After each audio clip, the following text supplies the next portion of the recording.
Sekalian, di hari ini tema kita apa? Tentang rencana pemasaran. Nah, apakah sama pemasaran dalam konvensional dan syariah? Ternyata berbeda dari sekalian.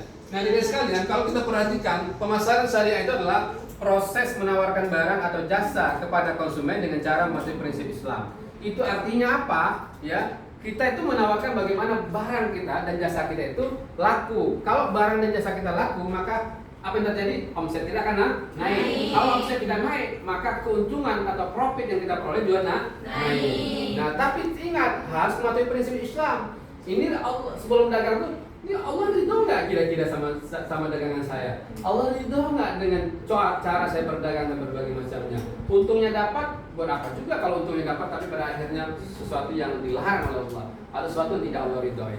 Lalu kemudian berlandaskan apa prinsip Islam ini? Jujur, adil, amanah, tidak menipu, tidak merugikan orang, membawa kepada keberkahan. Nah, itu penting sekali. Ada yang mungkin pernah lihat ya, mungkin orang mengatakan, aku pakai ini loh, endorse begini, padahal dia nggak pakai. Nah, itu tentu sesuatu yang tentu bertentangan juga dalam prinsip ini kira-kira. Nah, pemasaran syariah bukan hanya teknik menjual, tapi juga etika bisnis yang menyatukan nilai spiritual.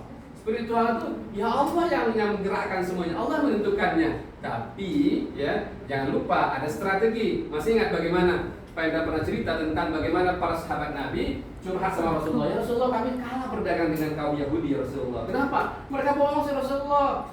Lalu Rasulullah apa yang sampaikan ke Rasulullah? Kata Rasulullah, ente mau nggak gua ajarin strateginya? Apa kata Rasulullah? Ente lebihkan setiap ente jual kurma. Kira-kira besok pagi dia belanja kemana sama Yahudi atau sama pasar Islam? Nah, itu cakap luar biasa. Jadi tanpa menghancurkan orang lain, tapi memberi kiat yang baik luar biasa. Itu strategi. Lalu kemudian kepuasan pelanggan, dan itu menjadi penting sekali. Jadi masya Allah luar biasa. Hidup ini bagaimana membuat orang bahagia. Pada akhirnya Allah bahagiakan kita. Jadi kalau dalam hati ini selalu ada kebahagiaan, senang ya. Bahkan dalam Islam diajarkan, qad aflaha man zakka wa khaba man dassaha. Sungguh beruntung orang yang telah mensucikan hatinya. Itu apa artinya? Kemenangan bisnis itu akan kita peroleh ketika kita membuat orang happy, bahagia.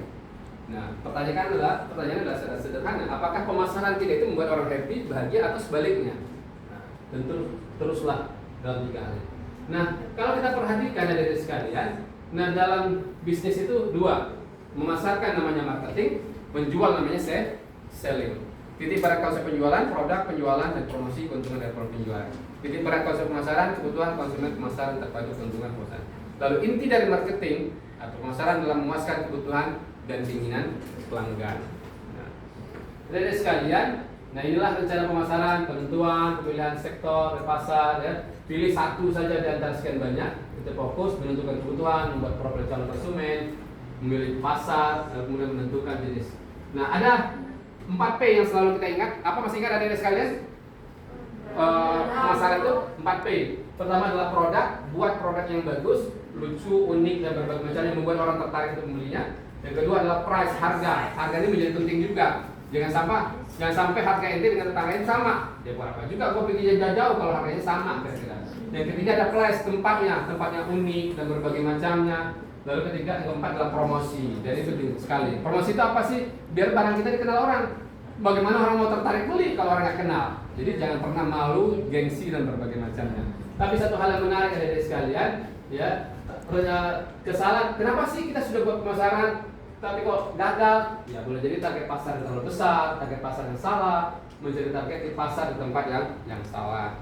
Nah, ini ada dari sekalian. Ada yang pernah dengan konsep 5P? Biasanya secara konvensional kita cuma dikenalkan 4P. Nah, price, product, promotion dan price.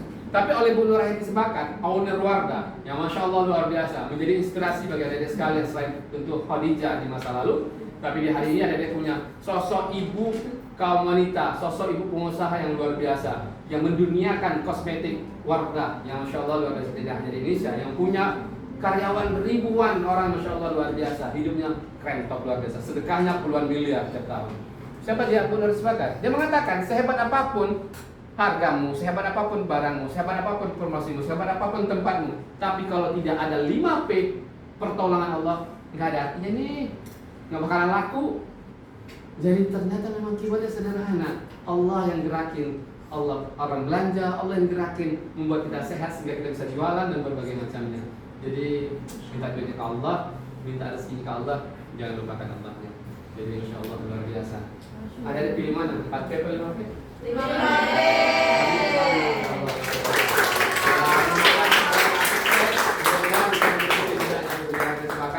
Tapi kalau sudah kaya nanti jangan lupa bersedekah ya.